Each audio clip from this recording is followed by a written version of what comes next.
Deciders tend to be women and tend to focus on things like education and pocketbook issues. We are joined tonight by Susan Clary, a political consultant and former campaign manager for State Attorney Jeff Ashton, and Retta Peoples, a political crisis consultant and a writer for the Black Press. First of all, ladies, thank you so much for coming in tonight. We appreciate it. Thank you. Thank you. First, Retta, let's start with you. How important do you think women are in this race?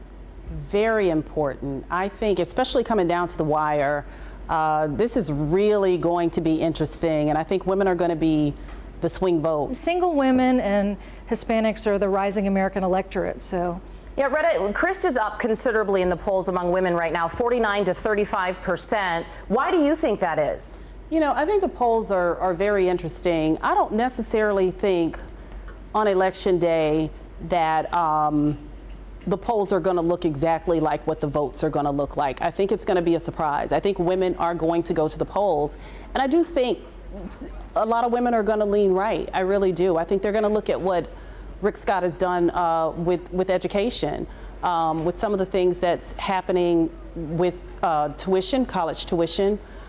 He's behind the Dreamers bill. He's doing some things that are pretty interesting, and I think people are going to be surprised come election day. And Susan, you've run several campaigns. Just 4 days before election day, what would you say to Scott that he needs to do here in the home stretch to turn things around and get more women to vote for him?